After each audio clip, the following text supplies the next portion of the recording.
and welcome to Economics Unbound. I'm Thandeka Kubulembeki, and thank you ever so much for joining us this Thursday night. Hello, dear viewers, and hello to you, Nana. Tans, good evening. I feel we should be saying something dramatic like bang, bang, bang, because we're discussing a form of illegal activity, an extortion racket. I believe we're talking about a very South African extortion racket, the construction mafia. The dictionary defines this kind of business as an organized illegal activity in which a person or group tries to get money from someone by using force or threats. But this is not Italy or New York. This is good old Mzansi.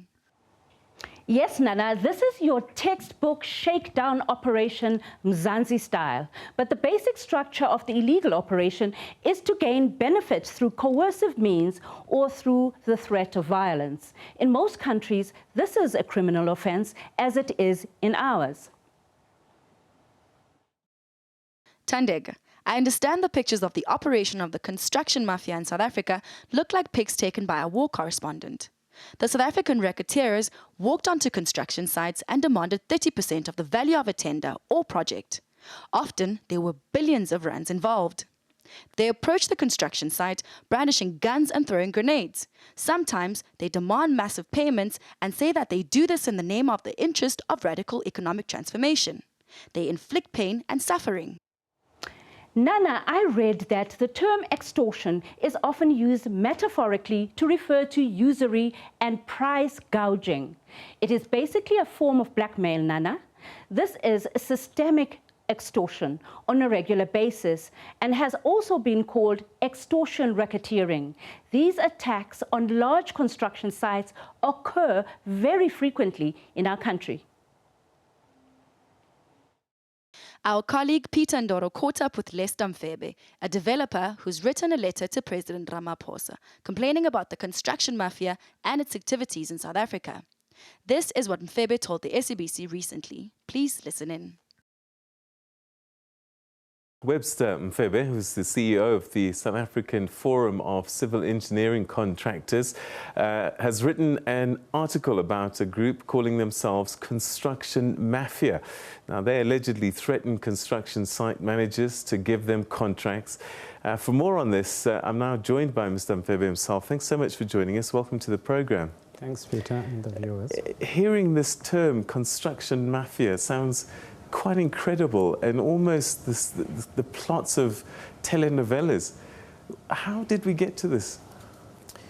Well, first of all, I need to start by saying the construction industry has become a new battlefield, a battlefield for the implementation of a fake radical economic transformation which is propagated by a few emerging contractors to the benefit of their friends and the close associate, which has nothing to do with the elevation and the participation of the majority of black people who remain economically disenfranchised. It came at the peak in 2016, at which point I went to authorities to say they need to come together as the security cluster to deal with this problem. At that point, a black contractor who refused to succumb to the needs of the construction mafia was killed. That case is dead cold up to this day. That family hasn't had a closure. They come to construction sites with AK-47 assault rifles demanding participation in contracts. All right, so what you're saying is that there's it's sort of an organized network now. They've built themselves up over time, that they go to construction sites and they say, include us, we want at least 30%, or else this thing doesn't carry on. Who are these people? Well, these people form themselves in what is called various business forums, okay, who at some point also compete against each other. But in 2017, a new development happened, whereupon I engaged the new structure named Forum for Radical Economic Transformation, FRET, which then became an umbrella body for all the business forums at that time. And that structure, because it is organized, it is easy to deal with, and they made commitments to me on behalf of the industry that they will not disrupt. Instead, they will work with us. And indeed, they did exactly the same. I remember at some point a project in Hammarsdale was disrupted, but it was not disrupted by them, but there was a sprinter group of taxi drivers now who constituted themselves as construction, and they intervened effectively. But the value, just to give you an idea of disrupted sites, construction sites in South Africa at any given point, depending on the intensity of those, 40.7 billion rand. If it was another country, there would have been a state of emergency. So the question I have is, you know, we've seen the president even speak about it, calling it radical economic robbery. It's been going on for 4 years. Why has it been allowed to escalate? Because you can't arrive anywhere with an AK-47 and impose yourself on people. That's against the law. It is against the nonchalant attitude, laissez-faire attitude on the part of law enforcement agencies add to this problem. We have, among ourselves members, accumulated about 51 court interdicts against these people. To our knowledge, no one has been arrested, including the case of murder that was committed. What happens is that when our members call the police, they arrive on site, they shake hands, and they hug and go. Nothing happens. Then in a mafia a situation like it happens in Italy, for example, I would like also to juxtapose the current situation with the international experience. Police get involved. For example, in 2010, in Italy, when they arrested 300 mafias, amongst them were policemen that were involved. So it explains why. And the other complicated phenomenon is the alleged involvement of political leaders at local, provincial, and national level who are alleged to use some of these groupings as their paramilitary organizations. Have some constructors been forced to hand over portions of their contract to stay safe? Well, they would not admit openly because that would be illegal, because extortion is illegal. It's regulated in terms of the Prevention of Organized Crime Act in South Africa. But they have been complaining that these demands are being made on them, and when they refuse, sites remain disrupted. All right, talk to us a little bit about, and it seems as if this, I don't know whether it was prescribed, National Treasury saying that 30% of any construction, local suppliers must be engaged, and that these forums are using this as a vehicle to impose themselves. Yes, the 30% that goes to enterprises, local enterprises in any project has become a problem because some have different interpretations on it. But the fact of the matter is that, as I've written an article in the Shapeshifter magazine entitled Captured, Conquered, and Incapacitated by the Construction Mafia, I make the point that the pre-tender engagement sessions with communities before contractors come is the responsibility of the contractor. And to implement that, SANRAL has done very well in what they call project liaison committees, PLCs, which are constituted of traditional leaders, youth, women, and other various business forums and all that. Before the project is implemented, then they gather information who has the competence to do so, and then that gets also handed over to CIDB and the central data supplier base at National Treasury. That is beginning to yield results, but the last disruption that we've had is a project in Durban, over 2 billion rand of one of the member companies that belong to SABC. That was in November. it is subsiding, but it is still there. The most important development milestone was our engagement with the NPA on 8th October last year, where it was decided, I proposed that this matter be dealt with in terms of the Prevention of Organized Crime Act, because this is organized crime, highly armed, heavily armed people, and there was an agreement. This has to be completed with the South African Police Force services, and the National Commissioner's Office has postponed meetings 5 times already, but NPA is willing to be part of that meeting so as to complete this approach of dealing with this thing, not like a boy from a squatter camp who has stolen a chocolate from a supermarket and it gets registered as crime. It should be treated in terms of the Poker Act, and there is an agreement. That is a biggest milestone. And added to that, the Minister of Finance, Tito Mboweni, also wrote back to me recently, acknowledging the letter that I had written earlier in March, in April, before the general elections, saying that he has taken note of that.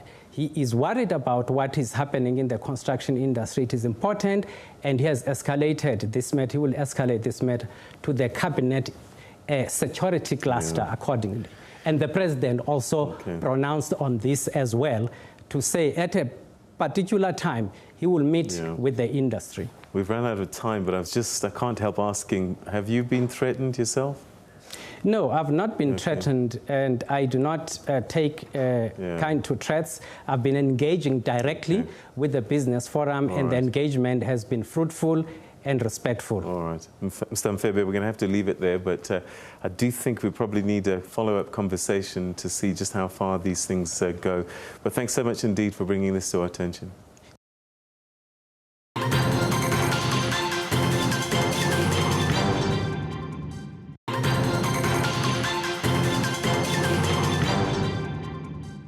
Thandeka and dear viewer, the ANC too, at the end of their last NEC meeting, addressed the issue of the construction mafia. Listen here to this report from the meeting of the ANC. COGTA and Treasury should also reinforce funding for maintenance of bulk infrastructure. We are calling upon government not to take money from projects which are not complete, but we are actually saying to government, when the project is not moving, get in, assist whatever municipality to finalize and implement that project, rather than actually take money back to central government. Thandeka, our colleague Prudence prepared this graphic package of various steps taken by racketeers to extort in a typical extortion racket. What is an extortion racket? A protection or an extortion racket is a scheme whereby a group provides a protection to businesses or other groups through violence outside the sanction of the law. Most probably the best known in the Italian mafia, both in Italy and also in the migration countries such as the US and Germany. An extortion racketeering is an important attribute of a mafia-type organization or a mafia-type organized crime. We face a mafia-type organization when the following happens. An extortion system controls a given territory, normally a monopolistic way. They make territories which fall under their official power to make legal decisions and judgments. The extorter commits a criminal offense of extortion by forcing money from a victim. It's from the victim's decision making to pay or not, and the end of the extorter's decision to kill. Most of the times, an extorter obtains something, especially money, through force or threats. This usually occurs every time in an act of forcing or threatening a person. According to Conrad and Skepedes 1998, the payment decision depends on the victim's expectation of being punished for the refusal to pay. Thank you, Prudence. Former Mayor of Johannesburg, Herman Mashaba, says his biggest fear about the future of South Africa is the lack of consequences for real criminals. His comment comes after an Alexander man was forcibly evicted from his home, attacked and then allegedly denied help by the police. Can I deal with this question of construction mafia in a government where we have the criminal justice system? I've heard of this thuggery. I honestly don't understand why our national criminal justice system is not doing anything about this. Honestly, these are some of the things that, for me, makes me extremely angry. To allow a country like ours to be held to ransom by thuggery and criminal elements when we have national government. We will honestly, I will personally hold national government accountable. This project, if ever there's any intervention by criminal syndicates, I'll hold up to the president accountable to make sure that he applies, that our criminal justice system works to really protect our investments. Because you can imagine, if we're not going to protect our own internal investors, what more do we expect now international community to come and invest in this country? So I think, honestly, for the city of Johannesburg, Helen, what's giving you sleepless nights? Go home to sleep. Leave it to me to really deal with this. I've never been scared of criminal elements. I'll hold the president of the country accountable if he's going to let such criminality happen in the city of Johannesburg. Now, let's talk about another type of racket that is an extortion racket. A bad reputation can lead to business collapse or share price plunges. So businesses pay extortionists to avoid this. So businesses ordered to pay ransoms to avoid financial ruin comply with the extortion racket demands. But we are now joined in studio by our guest, Roy Mnisi from Master Builders South Africa. Welcome, Mr. Mnisi. Welcome to the SABC. Good evening to you and to your viewers at home. What a racket. What a racket this is.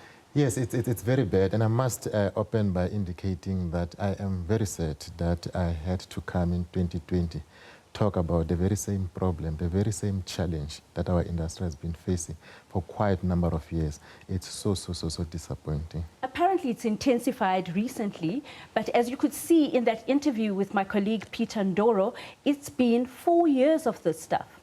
It has been 4 years of that, and what makes it even worse is that we do not see the law enforcement agency coming on board to help us. Let me just give you an example of what happened last year. Last year, we had an industry congress where we call all the industry bodies, we call all the leading government departments, we even called the president, but the president couldn't make it to the conference. We wanted to engage with government and to make sure that we sent the message. We called the National Commissioner of Police, Commissioner Stoll. Unfortunately, he couldn't make it, but he sent one of his deputies. And when he came to address our members at the conference, that was last year in September, he indicated that, unfortunately, he told us, unfortunately, there's nothing that the police can do to help us. Why? Their responsibility was simply to secure the attendance of accused people. What's your insight? What do you make of the utter reluctance of our law enforcement officials to really attend meaningfully to this crisis? I think it is a big problem that government have got to deal with. I must indicate as well that as corporate citizens, we deserve the protection of the law. And if you are in a situation... That's why we pay taxes. That is why we pay taxes. And as business, we even pay more taxes than individuals. Why you pay corporate tax. Exactly. So it's very much worrying that for the past 5 years, we have been talking about the very same thing. And the only place that we can go to is to the government and say, government, can you please protect us? What is important to mention as well, these are not people that are coming to you to negotiate a certain kind of a deal. They come to you with demands. And most of those demands are unlawful. Most of those demands are accompanied by intimidation, assault, arson, a whole lot of other things that are happening there. All of those things are criminal in nature. So when you are in a situation like that, the only place that you can look up to, it's for the law enforcement, it's for the police to actually protect you to the extent that they can. But why do you think the police are reluctant? I think it's a problem that we have got to deal with as the country. In this country, we have seen a lot of unlawlessness. that has gone unpunished. I've seen my colleague earlier on talking about the very same thing, to say that the problem is huge to an extent that even if you go to police to report this problem, you are very lucky if you can get the police to come to your site and try to see what they can do to protect you. There's simply no protection at all. But you're not answering my question. What is your take on the reluctance of law enforcement? I think it's a problem that we are facing as the country because, I mean, a normal environment... Do you think that police can smell a lack of political will and then do as they will? That could be one of the reasons. Or are you saying they're complicit? Because Mr. Mfebe did say they're complicit. I'm not sure if I agree with Mr. Mfebe on that one, but I'm thinking we are in a society where a lot of things are not going so well. So why, if they are not complicit, are they hugging and shaking hands, agreement style with racketeers? I haven't seen that happening, but what I have seen as MBSA, when we engaged with the police, we're seeing reluctance for them to come on board to assist us. I wouldn't say that I've seen them hugging, and shaking hands with, the mafia people that we're talking about. All I've seen is that they are very much reluctant. When we call them to the sites, they are not coming. And when we call them to help our members, they are not coming on board. Even when we call them to talk to our members and say, how can you help us? They are telling us that unfortunately there's nothing that we can do to help you. So that's what we have experienced, and that's what we know. Now, Mr. Mnisi, don't you fear the day that in order to protect their very large investments, your members might decide to fight fire with fire, and that there will be utter carnage out there on the construction sites of this country? I don't think it will get to that level, and I'll tell you why. Our members are builders. They are trained to build. They are engineers. They are not trained to fight. So therefore, I'm not thinking of any day that our members will take up arms and going to war with anybody. What we need is a government that is responsive. What we need is a government that is protecting its citizens. What we need is a government that is protecting its corporate citizens. That's what we need. I will not imagine a day that we will have to fight to defend ourselves because we don't even have the skills. We don't even have the capacity to do that. All we know is brick and mortar. All we know is to build the infrastructure. But presumably your members have the monetary power and the firepower, therefore, to marshal their own private armies. We've seen an increase in private security on many construction sites. Do you think that that could potentially be a powder keg for violence? What I see happening, it's not exactly that. But what I see our members doing, some of our company members are leaving the country to go and work in other countries where it's safe. Some of the investors are leaving the country to go and invest in countries where it's safe. So that's what I'm seeing as a challenge. That's what I'm seeing as a problem to us as the country, that when we are not dealing with this thing, I'm not expecting war at all. I'm not expecting us to fight. But I know for sure that, I mean, a whole lot of people, a whole lot of professionals will simply leave the country. And when that happens, we are going to lose all the skills that we have insofar as infrastructure building capacity is concerned. That's my fear. Now, Mr. Mnisi, in preparation for this show, we phoned around to a number of companies and people involved in the construction industry. One company was building a bridge in the Eastern Cape, and that project had a foreign investor. Upon the gang arriving at the site in the Eastern Cape, the foreign investor fled, leaving behind his money and his prospects that he could ever realize a legitimate future among us. What do you think about the flight of investment? That's exactly what I was saying earlier on, that this will result in a lot of investors leaving the country because it's not safe to invest in the country. That will result in a lot of professionals leaving the country because it's not safe to work in the industry. You go out in the morning, to work, and when you come back in the evening, you come in a body bag. There's nobody who wants that.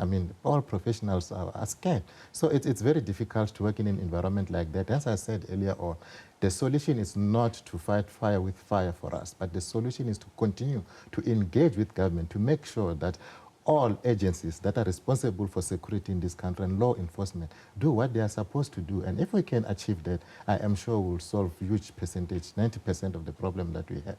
Don't you think this is a huge pity? The government under President Jacob Zuma announced a major infrastructure rollout.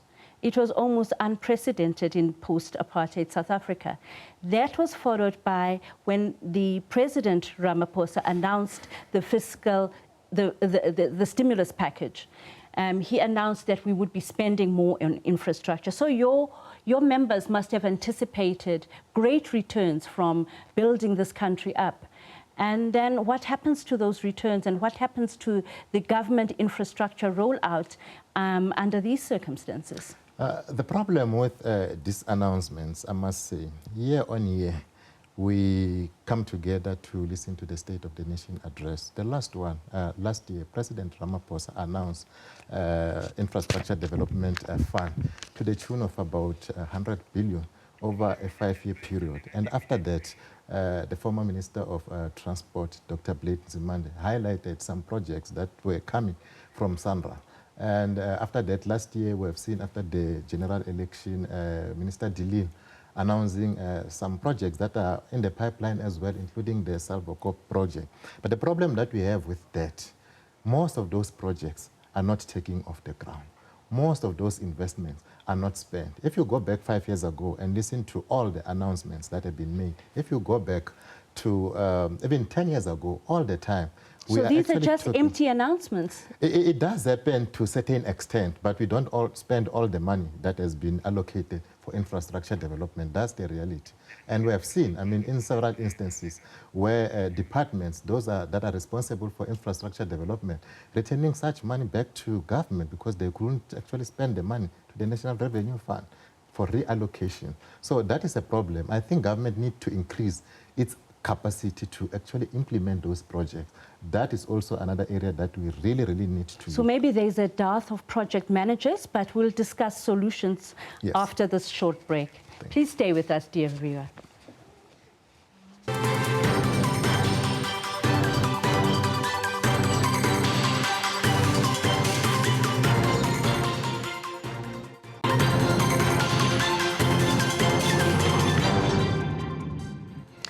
Well, welcome back. We continue our discussion with Roy Mnisi from Master Builder South Africa, and we are discussing the construction mafia. Mr. Mnisi, we were saying during the break that a state's role is to protect its citizens, but what happens if the state just doesn't come to the party? Does that mean that the state is failing, or maybe at the beginning stages of being a failing state? I would say that is an indication of a state that is not able to deal with its challenges. It's a huge challenge that we are facing as the construction sector. And surely we have got to decide as the country whether or not we want to save this industry or we want to let it collapse. It's our call, not as a construction industry alone, but as citizens of South Africa. I think we need to do something about it, and we need state to be leading in that process of making sure that something is being done for us to save the industry and to save a lot of jobs that people are losing as a result of this problem and the challenge. Let's talk about skills flight. Your industry employs a lot of quantity surveyors and a lot of engineers, and this country is short of them. And if they're deciding to just pack their bags and leave for better climes, what does that mean for us and our ability to deliver on large infrastructure projects in the future? It's very much disastrous. We have had reports dating back, I think, 4 or 5 years ago, indicating the number of people, the number of highly skilled engineers that are leaving the country as a result of the situation, as a result of the position that we're finding ourselves in. And it's very much detrimental to our economy. I understand that when Basil Reed folded, a lot of the engineers just upped and left. That is correct. And the danger in this whole thing is when you lose your capacity as the country to do something, when you have got to do it, you have got to rely on outsiders to come and do it. Time will come where we have got to go outside to call upon people to come to the country and build for us. And what does that mean? It means that we're going to pay a lot of money for those projects because we are not actually able to do it ourselves. And our joblessness figures? And our joblessness figures go up. Earlier on, we were speaking about the construction mafia. I will not be surprised to learn one day that some of the people that are responsible for starting up those programs, for starting up those structures, are people that are actually losing jobs in the construction sector. So that is possible. So we need to be careful about how we deal with this problem. It's not the problem of the industry itself, it's the problem of the country. It's so serious. It's dire for the country. Yes, it's multifaceted, but you've come face to face with some of the arguments about radical economic transformation. And many of the gun-toting people who are claiming a stake in this industry by using coercion and violence claim that they're doing it in the name of radical economic transformation. What's your take on this?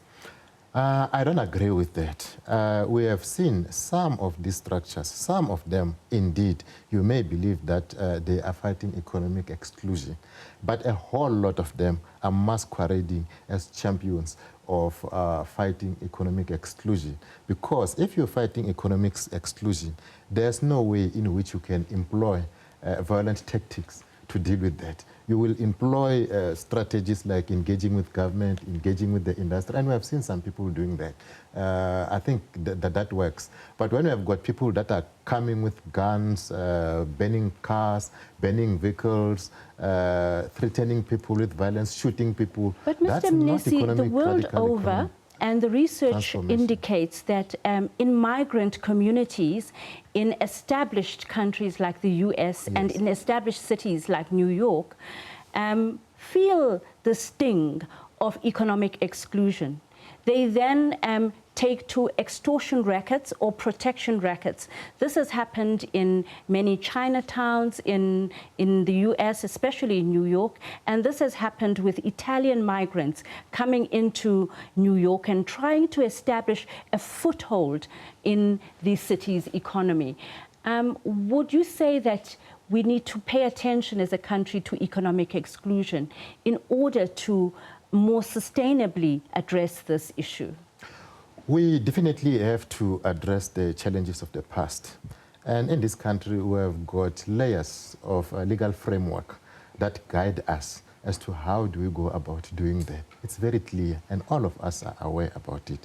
So I think if we have got to deal with the challenge of dealing with the exclusion of the past, we have got the platform, we have got all the laws that talks to that, and we simply have to implement it. I do not have evidence that suggests that these rackets, these people, may be excluded people, if you like, from foreign countries. Most of this, we see them happening in different areas, and it will be people within the local area. So you will not find somebody doing this. These are maybe economically excluded South Africans. So it's the issue, the element of economic exclusion that's pertinent to, to the issue here. Yes, that is correct.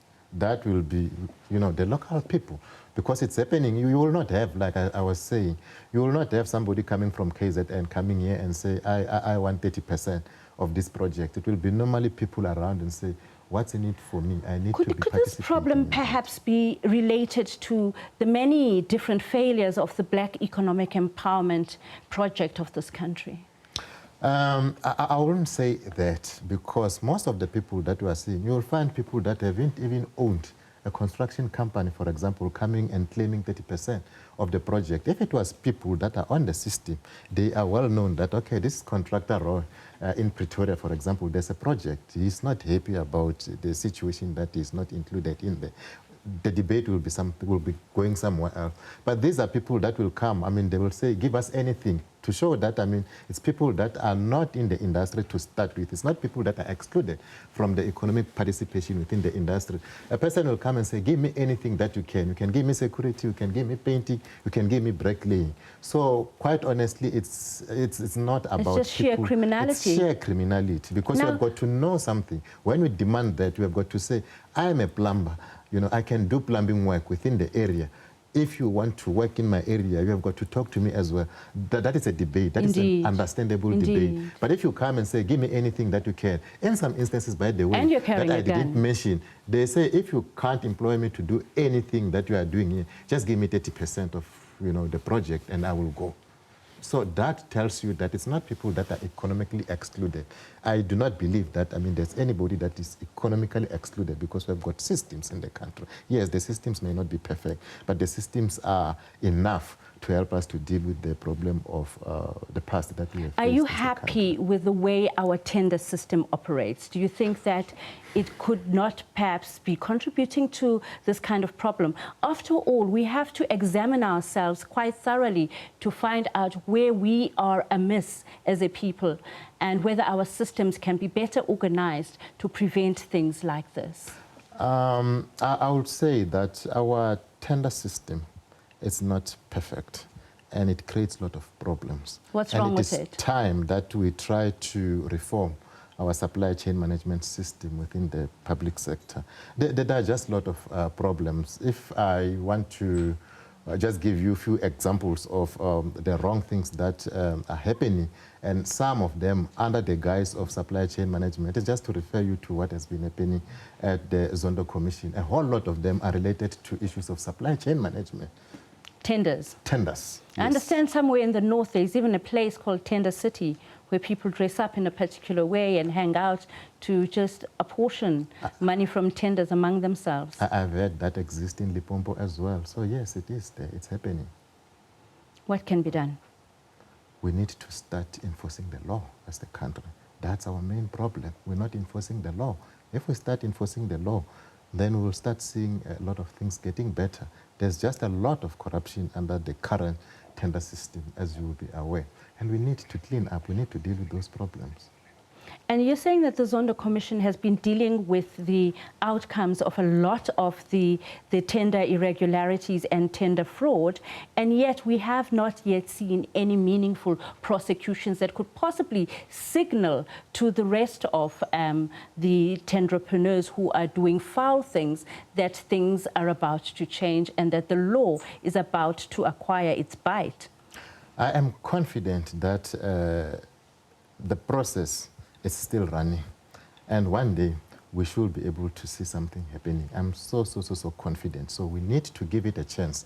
It's not a simple thing that you can just deal with it in a day. That is why, if you remember very well, we expected it to take certain period, but it has been extended for quite some time, if I remember very well, for the second time. So that tells you that the problem is huge, and I will not be expecting people to just go to prison or to be prosecuted as and when people are giving evidence. Mr. Mfebe told us that people have died due to the actions of people like the construction mafia. Yes. Construction mafia is a form of extortion from a tender.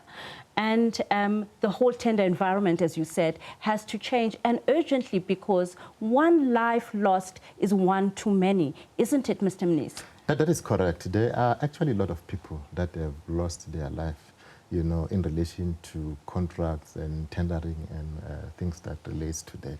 So you cannot do much about that, except to say that there has to be a change in a way in which we do something. There has to be a change in a manner in which we do business as South Africans. What other than just merely verbally appealing to government, calling for action and calling on the enforcement authorities to act, will the industry be actually doing to use its leverage and its contribution to GDP to actually get an action from government and to make sure the law is abided by? Speaking for Master Builders South Africa, there's been a lot of things that we have been doing with regard to the challenges that the construction sector is facing. To give an example, with regard to this local business forum, we have been going all over the country, where possible, trying to meet with the people, and where possible, we have tried to reason with them, and in some instances that has helped. But from our side as well... But tell us, I imagine the viewers are wondering, when you sit face to face with people or business forums that deploy mafias of this kind, what do they say to you in their own defense? What do they say? Why do they say they're doing this? Actually, as an employer body and a representative body, we will rather prefer that you, as our member, as a contractor, if you are faced with that challenge, it's much better for you to refer it to the body that have got knowledge and understanding of how to engage with those kind of situations. No, but when you sit next to them, Mr. Mnisi, what do they say to you? What do they, how do they justify their actions? In some instances, you get some people that they do this because of lack of understanding of the law, for example. They are believing that they've got to be given 30% of the project. In some instances, you get people that feel that the circumstances forces them to do that. In some instances, you find people that are just violent. And you mean socio-economic circumstances are forcing them to do that? Exactly, unemployment and so forth. So it's not one thing that you will find when you go out there to talk to them. But before you interrupted, I just wanted to tell you more about what we are doing as master builders. Yeah. We do encourage our members to comply with the transformative laws, the BBBE, and other forms of legislations that are aimed at redressing the exclusion of the past. Right. So we tell our members all the time, that, and we check them from time to time, their balances and checks to make sure. Annually, we check them and we want them to tell us what's your level of transformation in terms of black ownership, in terms of economic participation, in terms of women, black management, and a lot of other things. So that's one thing that we are doing. And as well, engaging with government. This is the only government that we have. And even if it's not working, we've got to continue to engage with them. We will not get all the solutions at once, but we can't say that, I mean, we have spoken to government. Government is not doing anything, then we have got to stop talking. Let's talk about the impact on ordinary citizens. Yes. When a bridge isn't built in a community that has a lot of children who go to school on the other side of the bridge, yes, when the river flows and floods, those kids can't get to school. That is correct. When a construction site is left derelict and children play in it, and children get hurt, and what are you saying in these dialogues with these people that say that they're doing this for socioeconomic reasons? Do you explain perhaps that some of it leads to more socioeconomic suffering? Yes, indeed. We do that. We try to send a message. You're reminding me of one that I had somewhere in Pretoria. And when you engage with them and you tell them that if you don't want this to happen, you must understand that you are actually making life difficult for yourself. This project is in your area. In this project, some of the people that are within the area are going to be employed in the project. And if, for example, it's a library, I don't want to give the exact example. If the example, for example, it's a library, you have got to understand that your kids are going to go there on a daily basis, using the library, acquiring the knowledge that they need to build this economy. You forgetting the fact that some of the people will be employed to guard the library, some of the people will be employed to clean the library, some of the people will be employed to even manage, you know, the library within the community. So it's a great loss to community. But people that are short-sighted, they are thinking about that particular day and they are thinking about themselves.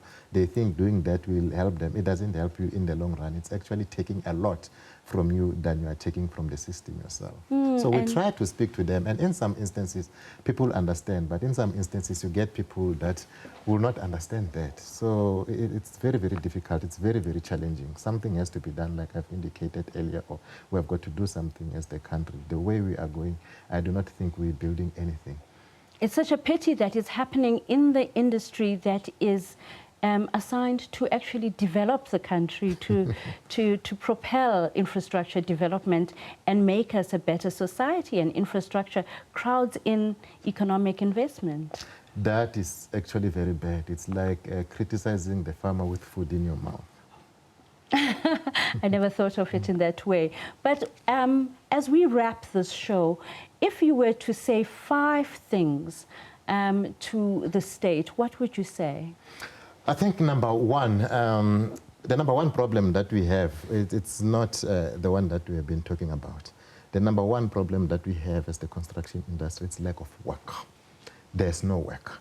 So one message that I'll need to send out there, more especially to the state, is to say that please implement those projects, implement those infrastructure development projects. Number 2, it's this issue of the illegal site invasion. government need to deal with that.